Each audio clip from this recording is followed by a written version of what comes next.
Hey Booktube, it's Carrie. I'm coming at you with a double tag today. The first tag I want to do is the Moody Book Tag. This tag was created by Slanted Spines and I was tagged to do this video by Mason in the Dark.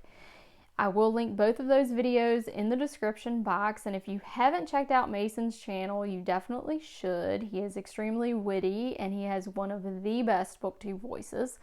He really should be doing voiceover work or audiobook narration, so make sure you check out his channel. Question 1. Do you consider yourself a mood reader? Absolutely.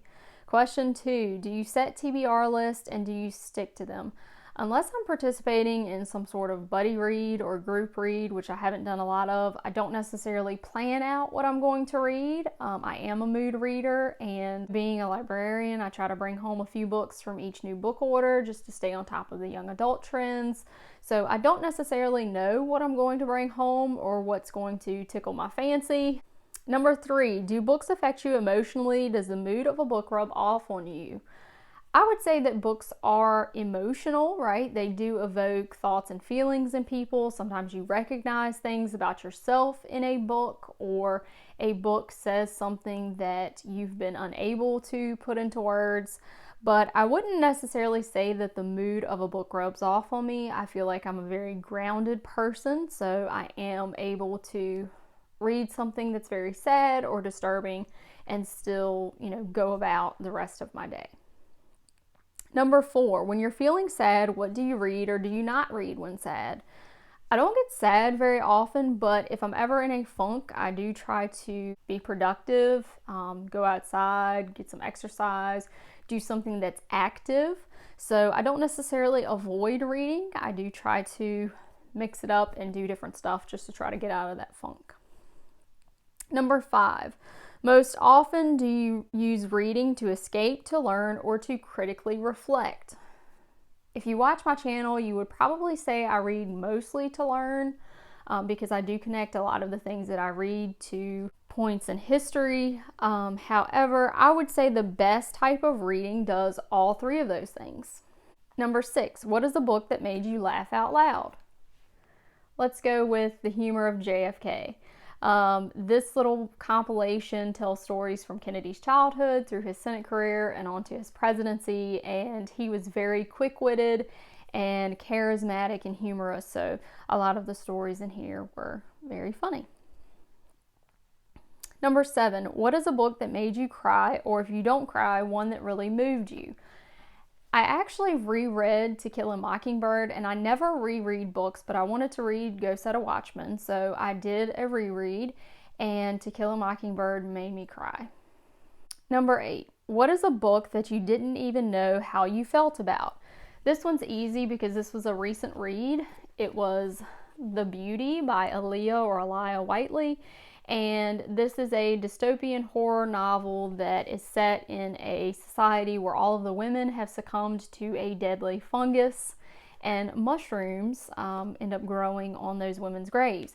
That's all I will say about it, because I don't want to ruin it if you've never read it. There's definitely some social commentary in the book, but it was extremely disturbing and bizarre, and it kind of gave me the willies, honestly. It was very similar to watching one of those shows like Dr. Pimple Popper or My Feet Are Killing Me, where you can't stop watching it even though it's giving you almost this, visceral reaction. Number 9, are you more likely to read on a sunny day or a cloudy day? I read pretty much every day, so the weather doesn't affect whether I read, but it does affect where I read. I do like to read outside if it's sunny and the weather is nice.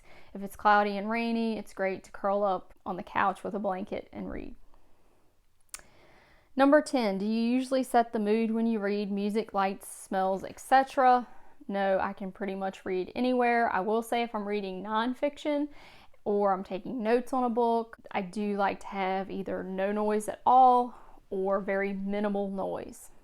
Number 11, can you leap from book to book, or do you need buffer time between them? I can leap from book to book. I tend to read a lot of different genres and a lot of different types of books, so it is easy for me to read multiple books at the same time and go from one to the other. The second tag I want to do is the tag about tags.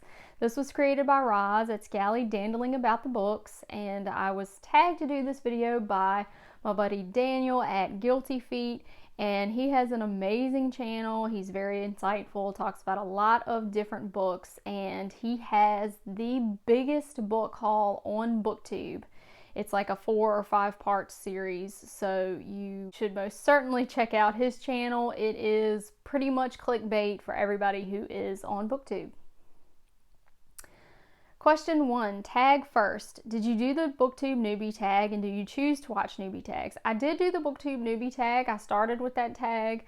I don't watch as many Booktube Newbie Tags now just because I have a lot of booktubers that I follow, and I try to watch as many of their videos as I can, and so it's getting to the point where, you know, you kind of have to pick and choose which ones you're going to watch. So, question 2, tag emotions. What feelings do tags provoke in you? Tag joy and delight, tag boredom and resentment, tag guilt or anxiety, and even tag envy. I would say there are lots of booktubers who are much better at doing tag videos than I am, so I would say I have a little bit of tag envy.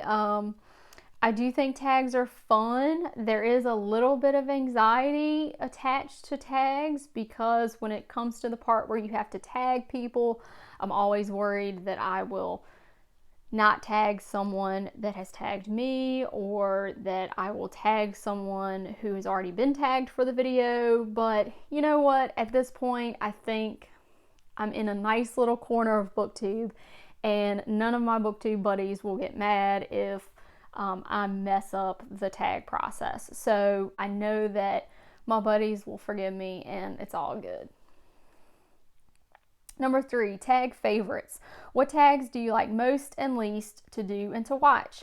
The tags that I like most are tags that incorporate book questions, but also other questions that give you a little insight into a person's personality and their personal life a little bit. Nothing too personal, but it is kind of neat to get to know your fellow booktubers.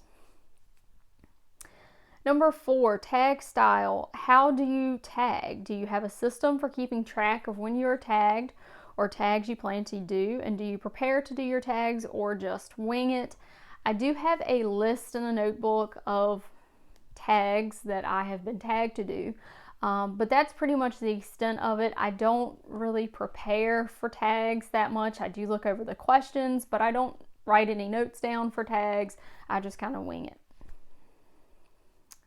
Question 5, tag memories. Of the tags you've watched, done, or created, which have stuck in your memory, are there any you would like to revisit or revive? The one that is most memorable for me is the Halloween book tag, because this is the tag that started it all. It started the candy wars between myself and John at Hey Y'all Listen Up.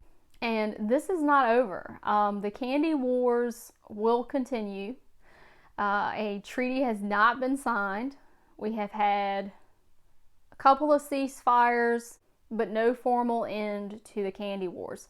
So I've really enjoyed that. It's fun to have ongoing jokes with your fellow booktubers. I do have a tag that I'm hoping to create. I've got one kind of in the works now, so it would be my first original tag. So I'm hoping to do that at some point. So I'm going to tag a few people, and I tried to check. I don't think some of you have done maybe one of these tags. So if I tag you, you are free to do one, both, or none of these tags. There's no pressure at all. The first duo I want to tag are the Bookish Bryants, Becky and Scott. If you've never checked out their channel, they make me laugh every time I watch their videos. They make me happy. I love those two together. And the second duo I want to tag is the Codex Cantina, because if you've never watched Una and Crypto, you definitely should. Their camaraderie is so great on camera, and they have such insightful discussions about literature. Next person I want to tag is David Wiley. He also has another amazing booktube voice. He's very calming, so I always feel very relaxed when I watch his videos. And the last person I want to tag is Bethann Bruninga Sokolar, and she's a scientist, so she brings a little bit of a different perspective to Booktube. So I apologize if you've already done these tags, but if not, feel free to do so, and I hope everyone's having a great day. Thanks for joining me.